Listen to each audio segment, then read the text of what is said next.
Hi guys, welcome back to my channel. Today we are talking about makeup techniques that were aging me that might be aging you. Now in this video I'm really going to focus on the techniques more so than the products, because I feel like while I definitely know there were some products that wasn't doing your girl no type of justice, I really do feel like it was the way I was applying them and the techniques I was using that were really doing the most damage. I also feel like if maybe you're in the same place as I am and you're kind of noticing things aren't looking the way you want them to, I feel like the techniques or what I was doing and what I've changed will really help you right here, right now, more so than just asking you to go out and buy these different products. So the first few I want to talk about do surround my foundation.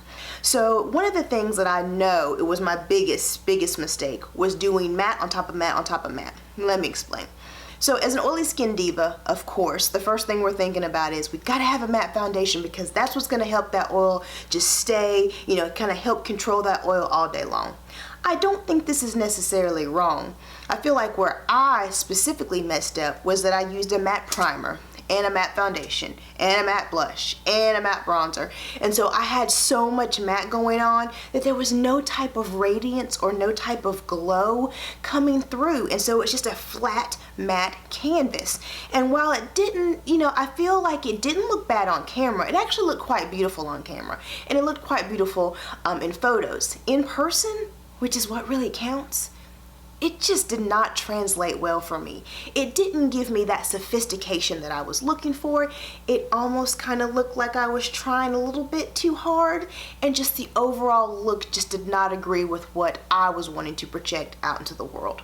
Now I do feel like my saving grace was that I do use a finishing powder, and that finishing powder did have some glow or some radiance to it, so it was kind of sweeping everything together and giving me just a little bit, but I feel like I really needed to balance out things just a little bit more. And so now I also feel like another thing I was doing was I was going in with that foundation with a brush. Now, and a synthetic brush at that. So I was not only getting the fullest coverage that that foundation could give with the brush, but then I was also going in with all that matte, all that heavy-handedness, and the end result just was not attractive to me and the look that I want to go for. And so now what I like to do is a little bit of balance. Honestly, to be fair, I really stay away from just flat matte foundations anyways. I'm really a soft matte or really a natural finish type of diva right now. I really like a good natural finish. But if there's, say, a day when I know I'm going to be outside all day, or let's say I know I'm going to have a long day and I really do need a matte foundation, I like to balance it up a little bit. So I'm going to go with a hydrating primer that's really going to control the oil from that hydration standpoint instead of a matte primer.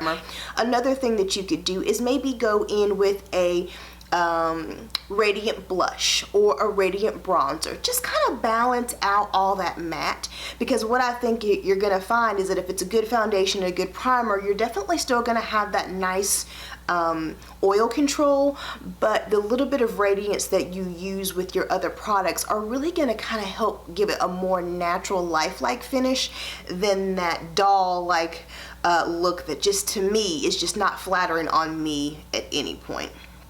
So the next few things I was doing definitely surround my concealer, and it's kind of on the same page. The first thing I know I was doing wrong was putting way too much concealer on. Now I feel like in 2019 we've all hopefully kind of come to the conclusion that that whole full-on triangle all over your face of concealer is just not necessary. Now I will say it does look beautiful in pictures, it does look beautiful on camera, but it doesn't necessarily translate that beautiful in person. And let's remember, guys, in person is what we're concerned about, right? And so I feel like we all have kind of come to that conclusion that we just don't need all that concealer. We just don't need it. And so applying way too much concealer was definitely one of the problem or the issues or the snafus that I was doing, as you will. So as you've seen in any of my recent get ready with me's or demos, I really only put dots along my eyes. I might put a little bit of concentration here and then a couple dots along here, but other than that, that's really all I put on. And another thing I like to do is let it sit for a little bit. That really does help because that's when I'm getting all of the coverage out of it. I think a lot of times we put a lot of concealer on because we don't feel like it's giving us the coverage, but I feel like if you just let your concealer set for just a minute or two, you're really going to get a lot more coverage than you think you're going to get. Another thing I was doing with my concealer that I can tell was just terrible and it was not doing me any justice was I was applying the concealer right here in all that problem area. You know, I've mentioned to you guys before, you know, I do have lines, I do have wrinkles, I do have texture underneath my eyes. And so for me, I was going in applying a whole lot of concealer right there in the problem area, and I was wondering why it was creasing, it was caking, it was looking terrible. Girl. So now what I do is when I apply my concealer, I actually try to apply it underneath the area that I have the issue. So I apply it underneath the lines, underneath the wrinkles, underneath all of the texture.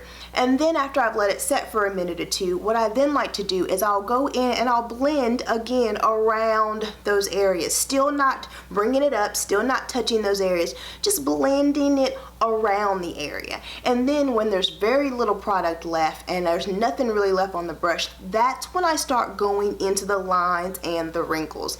And what I found is that I'm not getting such a huge application of product in those lines and wrinkles, and that's really helped the application and the wear and the creasing. Now, I am a firm believer that if you have lines or you have wrinkles, your concealer is going to crease. It just is. But you can definitely still minimize it. It doesn't have to be completely over the top, and applying my concealer this way has really improved the wear and the way it looks throughout the day. And then the last thing I want to talk about, it's kind of all one, but it's a couple different areas, so I'll still break it up just a little bit. But one thing I was doing wrong was that I feel for my dry under eye, I was using a brush to set my under eye powder.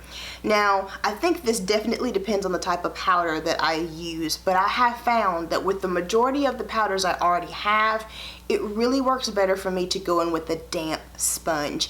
That way what I'm doing is I'm adding a little bit of moisture to that under eye area. So instead of just going in with the powder with the dry brush, going in with that little bit of dampness to the sponge really helps really sink everything into the skin.